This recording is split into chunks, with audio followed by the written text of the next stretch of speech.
Sans les belles images de Gilles Dorquel, la documentation extrêmement pointue de Valérie Tessier et de Georges Sauret, je n'aurais aucune légitimité pour parler de ce quartier, mis à part le fait que j'y ai habité. Entre les remuques du Dolaison et les relents du cimetière des abattoirs, certes, mais cela ne m'a pas empêché d'y vivre très heureux.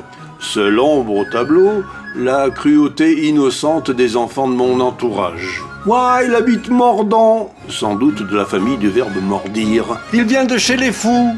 Ainsi évoquait-on, sans ménagement, les pensionnaires de l'asile d'aliénés, comme disaient les adultes. À l'extrémité de la rue Louis-Pascal, tournons à droite sur la route de Montredon, non sans avoir jeté un coup d'œil sur ce qui fut autrefois la maison Thibonnier, fabricant de glace, un autre centre de recherche à l'époque pour les gamins à la recherche de balles et ballons les jours de crue. C'est aujourd'hui un lieu de vente très spécialisé dans les articles de sport, les jouets, les chaussures, les vêtements, la vaisselle, la déco, l'outillage, le matériel de jardinage et le ménager. Nous en étions donc restés à la maison du docteur Waldener, mon voisin, ou presque. Le panorama que l'on découvre alors est pratiquement celui d'une petite ville. Mais nous allons d'abord nous intéresser à la géologie, particulièrement tourmentée du Mont Redon. Comment s'imaginer que la Loire coulait à cet endroit-là, il y a plusieurs centaines de milliers d'années? Bien sûr, le lit du fleuve a subi de profonds bouleversements, mais des traces subsistent et refont parfois surface sous forme de galets de phonolie. Et la Loire est la seule rivière qui les a charriés en provenance du massif du Mézin. Au-dessus de Sainte-Marie se trouve une zone sédimentaire, résultat de l'érosion des montagnes environnantes qui ont donné des sables, arkose, argile et autres. Il existe des vestiges de cheminées de volcans à Farnier, à l'emplacement de Big Mac. Un centre éruptif se situe sous l'ex-magasin Monsieur Bricolage, un autre à l'emplacement de la centrale électrique et un autre encore à la Chartreuse. Une coulée de lave sommitale, au-dessus de Sainte-Marie, a barré la route à un ancien méandre matérialisé par une couche de galets roulés. En gros, la Loire venait de la direction de Toyac.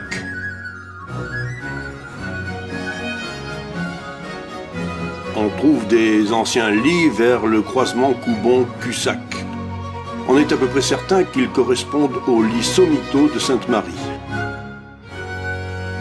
Mais dans les temps plus anciens, elle ressemblait plus à une zone de lagune qu'à un fleuve bien tracé. L'érosion avait fait de nos massifs une pénéplaine, et donc elle pouvait par endroits avoir une largeur de plusieurs centaines de mètres, et à d'autres quelques mètres seulement. De plus, comme une coquette frivole, il lui arrivait souvent de changer de lit. Il est donc difficile et hasardeux de dire où a été le cours du fleuve, car il est souvent caché sous la coulée et l'on découvre des petits bouts avec l'érosion ou les travaux. La coulée, elle, a suivi un creux, celui du lit de la rivière. Les coulées, c'est bien connu, c'est comme un coucou, ça s'installe dans le lit des autres. Les géologues appellent ça une inversion de relief. Le lit comblé devient une crête de basalte et de part et d'autre, l'érosion atmosphérique ou celle de la rivière chassée recreuse et finalement tout est inversion de relief finalement. Quant à l'origine de la coulée de lave, c'est peut-être du côté de Toyac ou de Solignac qu'on peut la trouver. En tout cas, elle se trouve au sommet. Elle est donc sommitale, car elle est arrivée en dernier, environ 800 000 ans. Dans le cas qui nous intéresse, cette coulée au-dessus du lit du fleuve s'appelle le mont Redon. Redon signifie rond en patois. Au-dessus, à belle vue, l'on trouve aussi un lit de gros galets, témoin du passage de la Loire. L'eau qui s'infiltre dans cette zone donne ainsi des sources qui alimentent l'hôpital grâce à des galeries. Afin de fournir les matériaux de construction des bâtiments vers 1850, il a fallu creuser tout un dédale de souterrains. Certains aboutissent à de véritables salles dont les dimensions peuvent atteindre 7 à 8 mètres de hauteur pour une douzaine de mètres de largeur. Il fallait aussi assurer l'alimentation en eau. On a donc, comme nous venons de le voir, également creusé des galeries dans le but de capter les eaux de ruissellement en surface, mais aussi celles des sources. Pénétrer dans ces galeries, c'est entrer dans un monde inattendu, mystérieux et très impressionnant. D'autant que ce monde souterrain a joué un rôle important pendant la Deuxième Guerre mondiale. À l'égal de son site, l'histoire de l'hôpital, pourtant pas très ancien, est extrêmement riche. Le 13 septembre 1852, le préfet de la Haute-Loire autorisa sur la propriété de Montredon l'ouverture d'un établissement privé destiné au traitement des aliénés. À cette époque, on ne parlait pas du centre hospitalier Sainte-Marie, mais de l'asile d'aliénés de Montredon. Les bâtiments étaient construits sur un très vaste territoire entièrement clos de murs. Telle une petite principauté autarcique et autosuffisante, on y trouvait les locaux administratifs, la chapelle, les cuisines, l'infirmerie, les bains et les ateliers équipés de matériel moderne et servis par des gens compétents. La centrale électrique était autonome. Autour du noyau central se trouvaient les sections des malades qui comportaient les dortoirs, les salles communes, les installations hygiéniques et les préaux entourés de hautes grilles où, par beau temps, les malades faisaient les 100 pas. Assez dramatiquement, lorsque le temps était à l'orage, j'entendais leurs cris de chez moi. La discipline, tout au moins à cette époque, était particulièrement sévère. La Première Guerre mondiale vit installer à Montredon un hôpital militaire de 110 lits pour les blessés de guerre et prisonniers allemands. En novembre 1942, les Allemands entrèrent au Puy. La commandanture s'installa boulevard Maréchal Fayol.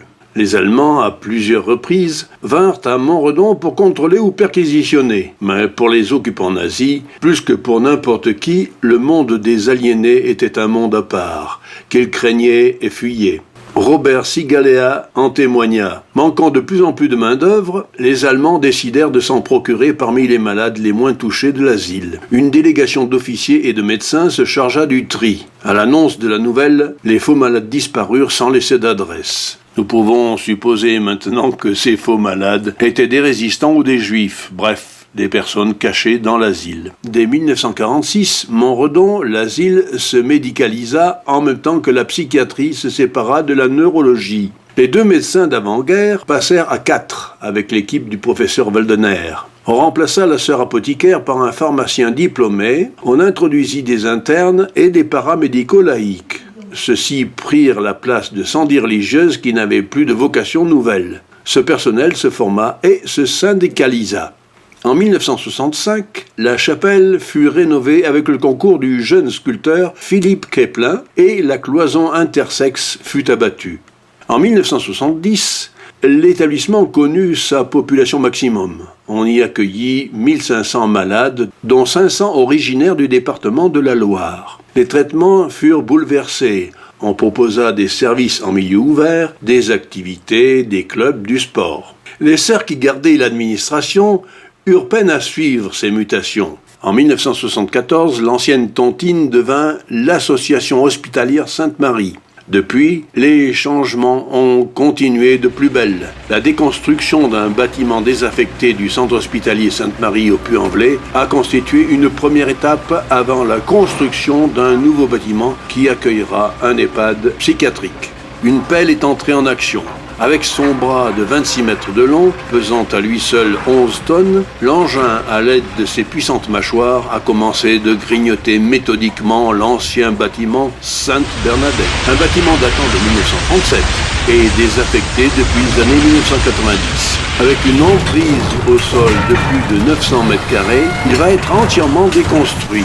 Les travaux de déconstruction devaient s'échelonner jusqu'à la mi-octobre 2019. Ce sera la première phase de ce vaste chantier qui prévoit la construction en lieu et place d'un EHPAD psychiatrique, le premier en France, d'une capacité de 60 places en accueil permanent et 6 places en accueil temporaire. Le bâtiment est prévu pour entrer en service d'ici 2021.